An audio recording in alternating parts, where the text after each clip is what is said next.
Okay, this is a demonstration of the program metaphor and walking through the specific steps. This might be used for a patient that is coming in and they might have a very critical mind. That might be a reflection or a result of a context that included hardships, a trauma, and adverse childhood experiences.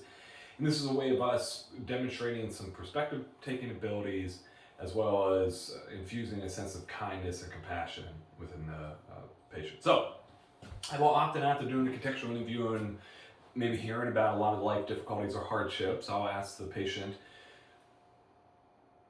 if there was a word or a phrase that would describe what that experience that we just talked about was, what would be the word or the phrase that we would use to describe it? Oftentimes, a variety of different words come up, but maybe they say hell, that experience was hell.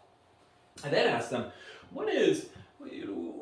how has that experience of hell shaped how you see yourself or you see the world? Oftentimes the response becomes, I don't feel safe, the world is unfair, I'm broken,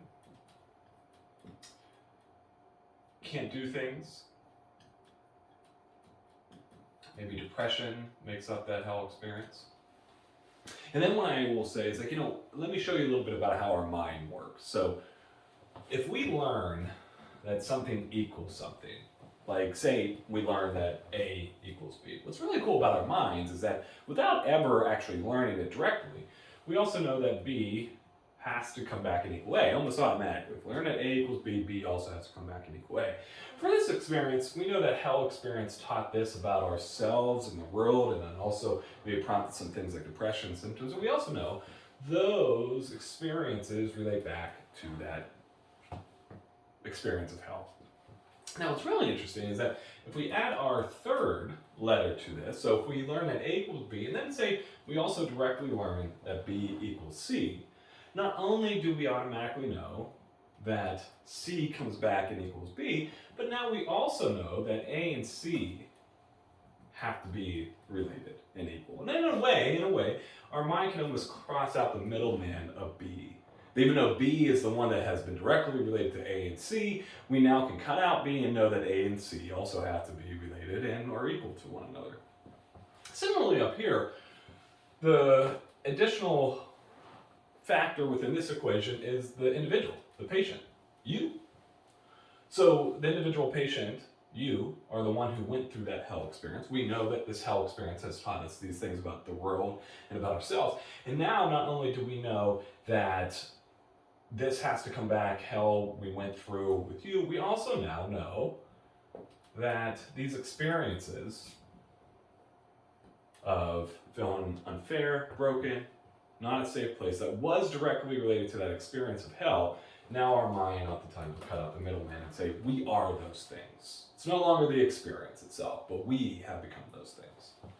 And that, in and of itself, can, I think, end the exercise. I think that could be a pretty good perspective-taking exercise about just noticing how much our minds are programmed by going through these difficult things that we might have gone through our lives. Now, oftentimes, though, what I'll say is that, if you could imagine someone in your life that you value more than anybody, as an individual, who might that be? People often say family members, kids, spouses, friends, whoever it might be. But we name somebody, and I'll draw them here. And I'll ask the patient, if that individual that you value and love more than anybody came to you one day and told you all these things that you just told me that you feel, such as despair, not being good enough, the world's not safe, I felt broken, what would you tell that individual? What would you say to them? What would you do for them? And very quickly, most people will respond with love, kindness, grace. And I'll ask, if that individual came to you with tears in their eyes, would you tell them, stop crying, suck it up? And oftentimes, obviously, the answer is no. I would hold them. I would hug them. I'd be there. And this happens pretty automatically, pretty quickly. Now, the question then becomes, well then, how often do we show the same love and kindness and grace? How often do we show that to you, yourself? Because ironically, you are actually the one that went through these things. How often, though, do we show that same kindness and grace and love And obviously the answer is no. And the reason why is because this is what has dominated our experience. This has been taught to us. This program of love and kindness and grace really hasn't been taught. So, the question becomes, how do we teach ourselves that? How do we program ourselves that? How do we work towards that love and kindness? Through behavior. So I often will ask the patient, if there was something you would do that would show love and kindness and grace, what would that be? What would that look like? It might be going for a walk. It might be spending time with the family. Whatever it might be. It might be reading a book or doing a hobby. That is a way of us showing ourselves kindness and love. And when done intentionally, can be helping build up this program. So that might be our SMART goal that we set. That let's set a goal maybe once a week. Then we're going to get back to reading. And maybe before we get back to reading, as we pick up that book, maybe we do something that really indicates to us, shows our mind that we're doing this intentionally to build up that kindness and that love. Maybe it's a tap on the chest. Maybe there's some other behavior that just really exemplifies that we are doing this intentionally. This isn't something we're just doing because we have to, but we're intentionally doing this to show kindness and love. And what's cool is that when done enough, this program starts to also get paired with ourselves through these behaviors. So that is walking around the program metaphor.